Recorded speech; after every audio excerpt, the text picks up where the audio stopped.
I'm with Dr. Gaynor, Mitchell Gaynor, who is the man to go to for alternative medicine, and he plays both roles, a medical oncologist and alternative medicine. He's not just pushing his own vitamins and herbs and those kind of things.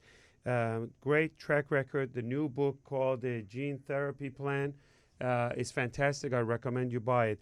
Now, recently, there was a new study that talked about alcohol that can affect your liver. We know that alcohol can affect your liver, but how many glasses of alcohol and what type of alcohol? Obviously, we've talked about resveratrol, red wine, how it's good for your heart. What is this new recent topic about? This study was the first one that actually showed alcohol was linked to liver cancer. It had to be more than 3 drinks per day.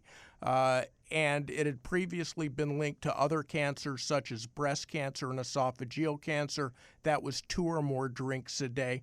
I think... for how long? Or the period doesn't matter? The period was at least for 5 years. Wow. But too much alcohol will do the same thing as white sugar and white flour.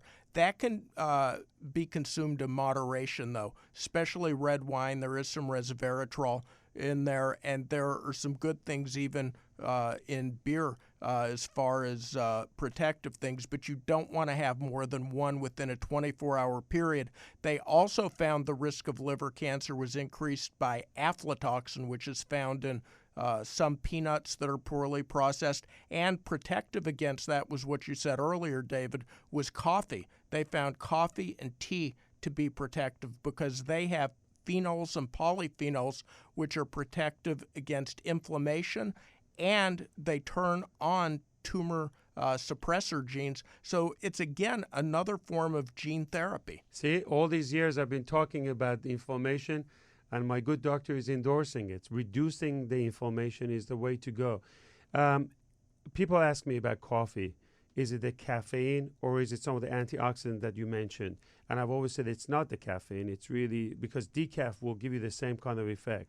It's caffeic acid and another form of phenols and polyphenols in coffee that are actually protective. For people that don't like coffee, you can have black tea, green tea, white tea. They have catechins, phenols, polyphenols that have been associated with lower risk of breast cancer, prostate cancer, even non-smoking related lung cancer, which Absolutely. we just talked about. That's really great. So I enjoy having you on the show, and I don't want you to leave. So we're